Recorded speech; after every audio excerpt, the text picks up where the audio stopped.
আসসালামু আলাইকুম। কানিজ ফাতেমা লোপা স্বাগত জানাচ্ছি এনটিভির রাতের খবরে। ক্রাউন সিমেন্ট শিরোনাম দেখছিলেন, এবারে নিয়ে যাচ্ছি পুরো খবরে।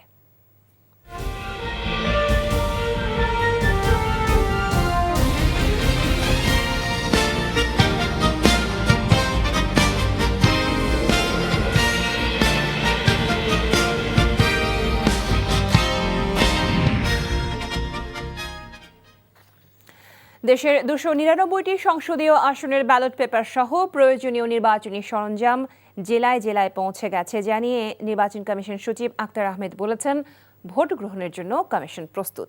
এবারের নির্বাচন হবে বিশ্বাসযোগ্য, আস্থার এবং অংশগ্রহণমূলক, এমন আশা প্রকাশ করেছে ইউরোপীয় ইউনিয়ন নির্বাচন পর্যবেক্ষণ মিশন। রিপোর্ট ফাহাদ মোহাম্মদের। বাংলাদেশের ত্রয়োদশ জাতীয় নির্বাচন ও গণভোট পর্যবেক্ষণ করতে ইউরোপীয় ইউনিয়ন 90 জন স্বল্পমেয়াদী পর্যবেক্ষক নিযুক্ত করেছে।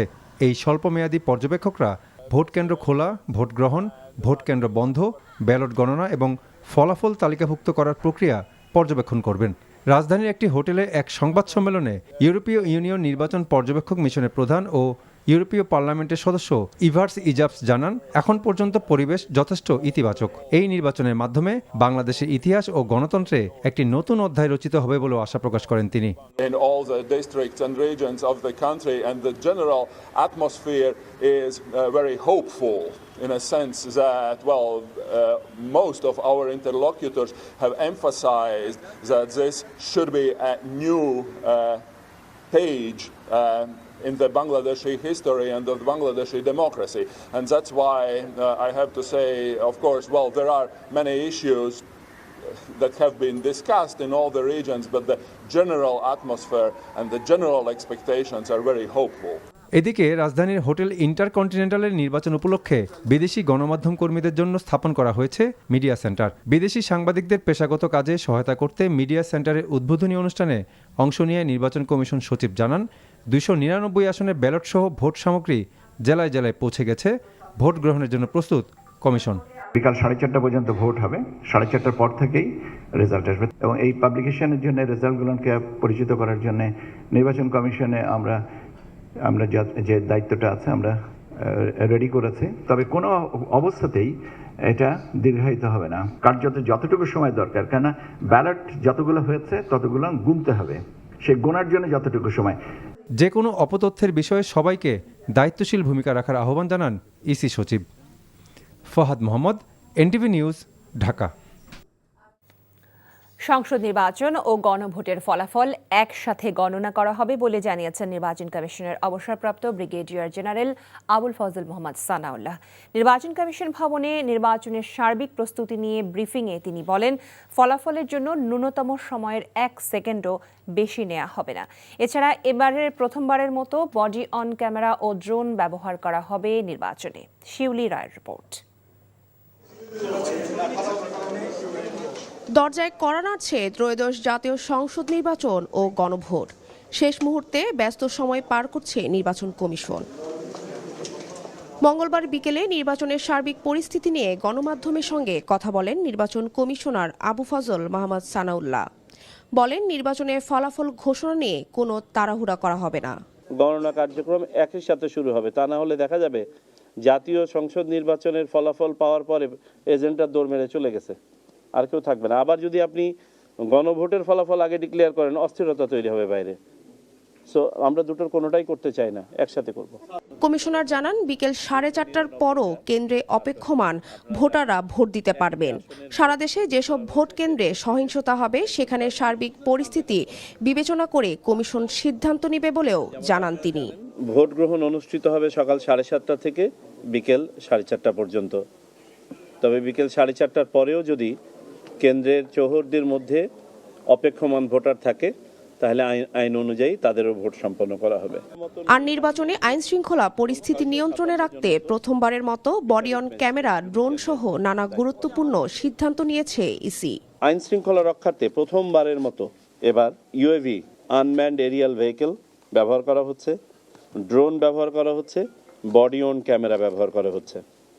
পুরা দেশেই এটা বিস্তৃতি থাকবে। এর পাশাপাশি কেন্দ্রগুলোতে নজরদারি নিশ্চিত করার জন্য 90 ভাগের বেশি কেন্দ্রে, প্রায় শতভাগের কাছাকাছি, কালকে নাগাদ আমরা এক্সাক্ট ফিগারটা বলতে পারবো। আজকেও কিছু কিছু জায়গায় কাজ হচ্ছে, আপনার সিসিটিভি ক্যামেরা স্থাপন করা হয়েছে। সুন্দর পরিবেশ বজায় রেখে উৎসবমুখরভাবে সবাইকে ভোট কেন্দ্রে এসে ভোট দেওয়ার আহ্বান জানিয়েছে ইসি সানাউল্লাহ। রাজনৈতিক দল, প্রার্থী, ভোটার, সমর্থক সবার প্রতি আহ্বান যে আমরা যেন এই সুন্দর পরিবেশ বজায় রেখে। শিউলি রায়, এনটিভি নিউজ, ঢাকা। জাতীয় সংসদ নির্বাচন ও গণভোটকে কেন্দ্র করে রাজধানী সহ বড় শহরগুলো ছাড়তে শুরু করেছে সাধারণ মানুষ। ভোট দেওয়ার তাগিদে মানুষের এই বাড়ি ফেরার দৃশ্য চোখে পড়ার মতো। রেলওয়ে স্টেশন, বাস স্ট্যান্ড এবং লঞ্চ ঘাটে ভোট দিতে ঘরমুখী মানুষের উপচে পড়া ভিড়। তারা বলছেন দীর্ঘদিন পর ভোটদানের এমন পরিবেশ পাওয়ায় বাড়তি আগ্রহ তাদের। ইফতেখার রেজার রিপোর্ট। ভোট দেওয়ার তাগিদে মানুষের এই বাড়ি ফেরার দৃশ্য চোখে পড়ার মতো। কমলাপুর রেলওয়ে স্টেশনে ঘরমুখো ভোটারদের এমন চাঞ্চল্য। কারো হাতে ব্যাগ, কারো বা মাথায় বস্তা। অনেকেই পরিবার নিয়ে অপেক্ষা করছেন নির্দিষ্ট ট্রেনের। ছুটি কাটানো ভোট দুটোই, যেহেতু আপনার সরকারিভাবে বন্ধ ঘোষণা করেছে। বিগত নির্বাচনগুলোতে ভোট দিতে পারি না, সে কারণে আজকে ভোটের উদ্দেশ্যে বাড়িতে যাওয়া। রাস্তায় গেছিলাম বাই রোডে যাওয়ার জন্য, অনেক জ্যাম রাস্তায়, গাড়ি নাই। তারপরে এদিকে আসলাম অনেক কষ্ট করে অটো দিয়া, এখন যাবো এয়ারপোর্ট লোকাল ট্রেনে, ওইখান থেকে পরে আমি যাব ময়মনসিংহ। বাড়ি হলো বগুড়া। আমি বাসে যেতাম, বাসে বর্তমানে সিট পাইনি, অনেক জাম, যার কারণে আমি একটা ট্রেনও মিস করছি বর্তমানে। তারপর অপেক্ষা করছি যারা একটা ভোট দিতে পারি। একই চিত্র রাজধানীর সায়দাবাদ বাস টার্মিনালে। বুধবার শেষ কর্মদিবস হবার কথা থাকলেও আগেভাগে পরিবার নিয়ে রওনা দিয়েছেন অনেকেই। বাস টার্মিনালগুলোতে ঈদের আমেজের মতো সেই চিরচেনা দৃশ্য।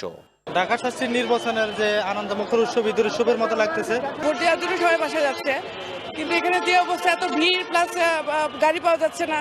ভিড়ের দিক থেকে পিছিয়ে নেই সদরঘাটও। 4 দিনের ছুটি আর ভোটাধিকার প্রয়োগের আনন্দ উপভোগ করতে যাত্রাপথের কষ্ট উপেক্ষা করে নৌপথেও ঘরে ফিরছেন বিভিন্ন এলাকার সাধারণ মানুষ। প্রায় সব কারখানা শ্রমিকদেরই দেয়া হয়েছে ছুটি। বিপুল সংখ্যক শ্রমজীবী মানুষ মহাসড়কে নামায় গাজীপুরে ঢাকা টাঙ্গাইল ও ঢাকা ময়মনসিংহ মহাসড়কে যানবাহনের চাপ সৃষ্টি হয়েছে। কাঙ্ক্ষিত ত্রয়োদশ জাতীয় সংসদ নির্বাচনে সকল রাজনৈতিক দল ভোটের দিন ও ভোটের পরবর্তী সময়ে সৌহার্দ্য বজায় রাখবেন এমন প্রত্যাশা ঘরমুখো সাধারণ মানুষের। Iftekhar Reza, NTV news, Dhaka. ভয়কে পেছনে রেখে সাহস নিয়ে ভোট কেন্দ্রে যেতে ভোটারদের প্রতি আহ্বান জানিয়েছেন অন্তর্বর্তী সরকারের প্রধান উপদেষ্টা ডক্টর মোহাম্মদ ইউনূস। সন্ধ্যায় জাতির উদ্দেশ্যে দেওয়া ভাষণে তিনি আরও বলেন, দেশের চাবি জনগণের হাতে, তাই তাদের ভোটে নির্ধারিত হবে দেশের ভবিষ্যৎ ও শাসন ব্যবস্থা। ভোটের ফল যাই হোক, সবাইকে জাতীয় স্বার্থ প্রাধান্য দেওয়ার আহ্বান ডক্টর ইউনূসের। এ নিয়ে দেখুন হাসান জাবেদের রিপোর্ট। আগামী 12 জানুয়ারি অনুষ্ঠিত হতে যাচ্ছে ত্রয়োদশ জাতীয় সংসদ নির্বাচন। নির্বাচনের প্রাক্কালে জাতির উদ্দেশ্যে ভাষণ দেন প্রধান উপদেষ্টা ডক্টর মোহাম্মদ ইউনূস। ভাষণে তিনি বলেন, অবাধ, সুষ্ঠু, নিরপেক্ষ ও গ্রহণযোগ্য নির্বাচন অনুষ্ঠানে সব ধরনের প্রস্তুতি নেওয়া হয়েছে। যে কোনো ধরনের বিশৃঙ্খলা কঠোর হস্তে দমন করা হবে বলেও জানান তিনি। সরকার সর্বোচ্চ প্রস্তুতি গ্রহণ করেছে। ব্যালটের মাধ্যমে গণতান্ত্রিক যাত্রার মাইলফলক তৈরিতে সবাইকে নির্ভয়ে ভোটাধিকার প্রয়োগের তাগিদ দেন প্রধান উপদেষ্টা। কোনো ধরনের গুজবে কান না দিতে দেশবাসীর প্রতি আহ্বান জানান তিনি। দাবি জানাচ্ছি, ভয়কে পেছনে রেখে সাহসকে সামনে এনে ভোট কেন্দ্রে যান।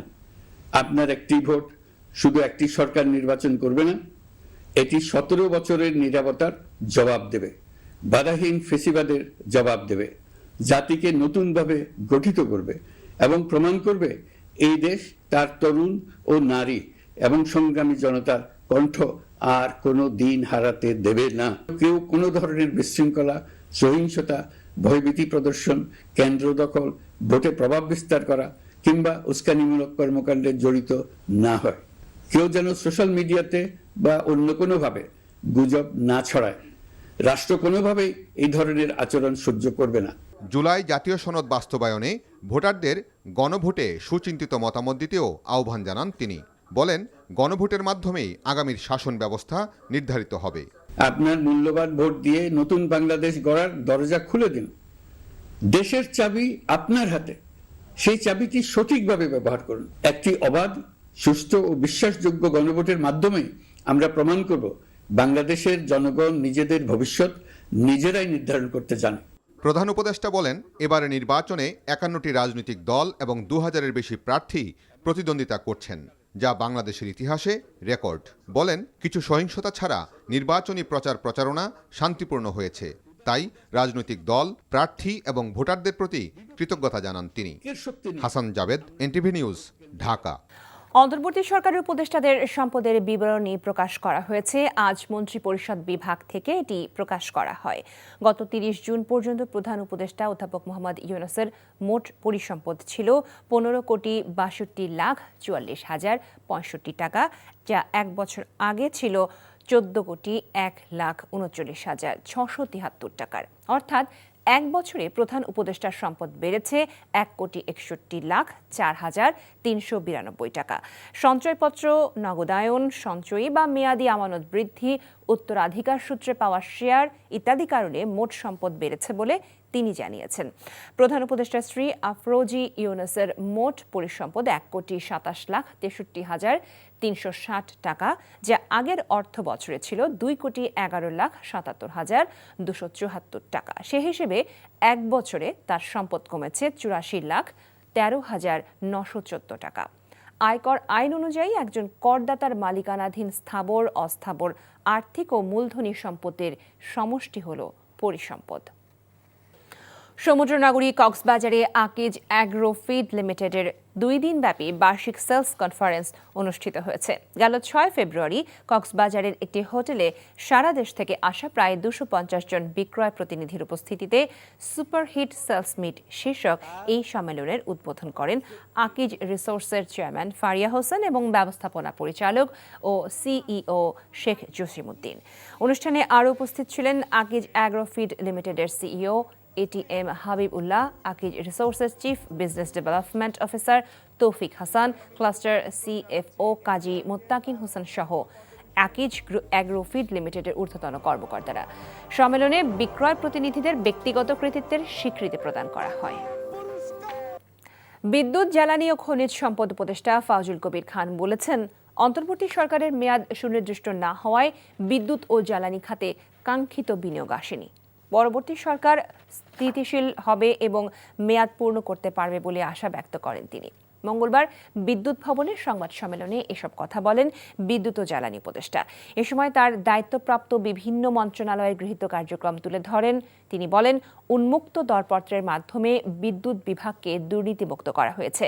তার সময়ে বিদ্যুতের দাম বাড়ানো হয়নি এবং মূল্য নির্ধারণের ক্ষেত্রে বিআরসির ক্ষমতা ফিরিয়ে দেওয়া হয়েছে।